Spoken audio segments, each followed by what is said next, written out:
গত ৪৮ ঘন্টায় মাথা খারাপ ঐতিহাসিক কিছু ঘটনা ঘটে গেছে এআই এর দুনিয়ায়। ইউএস মার্কেটে ১ ট্রিলিয়ন ইউএসডি লস হয়েছে।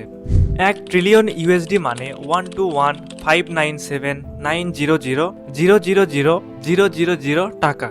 এই নাম্বার আপনি ক্যালকুলেটরে তুলতে পারবেন না। ইউএস, ইউকে এবং China up store chat GPT চলে আসছে ২ নম্বরে। নিভিডিয়া মার্কেটে লস করেছে প্রায় $৫৯৩ বিলিয়ন। এই সমস্ত কিছুর পেছনে দায়ী চাইনিজ একটা ওপেন সোর্স সাইট প্রজেক্ট। আমি আবারও রিপিট করছি, সাইট প্রজেক্ট, যার নাম ডিপসিক এআই। এই ডিপসিক এআই এর R1 মডেল এতটাই বেটার পারফর্ম করছে যেটা চ্যাট জিপিটিতে পেইড মডেল 01 এর কাছাকাছি। এই পর্যন্ত ঠিক ছিল। এরপর দেখলাম একজন ওপেন সোর্স ডিপসিক R1 কে একটা রামবেরি পাইয়ের মধ্যে রান করছে, যেটা কিনা 200 টোকেন পার সেকেন্ড চলে।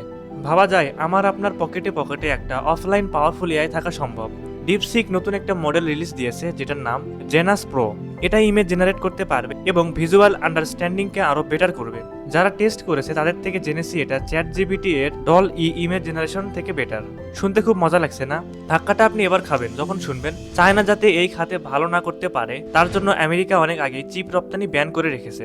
চায়না যাতে নিজে চিপ বানাতে পারে সেজন্য বিভিন্ন কোম্পানিতে নানা রকম নিষেধাজ্ঞাও দিয়ে রেখেছে। এই পুরনো ডিপসিক বানানো হয়েছে সস্তা এবং পুরনো এনভিডিয়া A100 কিংবা H800 চিপ দিয়ে। গত কয়েকদিন আগে ট্রাম্প এআই খাতে $500 বিলিয়ন ইনভেস্ট করার কথা বলল, আর 2 দিন আগে $6 মিলিয়ন ডিপসিক এসে সব হিসাব পাল্টে দিল। গ্রোথ মাইন্ডসেট কি ভয়াবহ জিনিস একটু লক্ষ্য করলে কিন্তু বুঝতে পারবেন। সিচুয়েশন কিন্তু কোনোভাবেই এদের দমায় রাখতে পারে নাই। চোখের সামনে এত বড় বড় উদাহরণ থাকার পরও আমাদের থাকে হাজারটা সমস্যা। কই থেকে শিখবো? ইন্টারনেট থেকে শেখেন, ইউটিউব আছে, চ্যাট জিপিটি আছে, ডিপসিক আছে।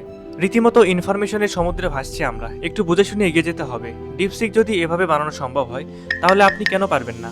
জাস্ট রিজিকে বিশ্বাস করেন, পাশাপাশি পরিশ্রম করেন, চেষ্টা করে যান, সফলতা আসবেই ইনশাল্লাহ।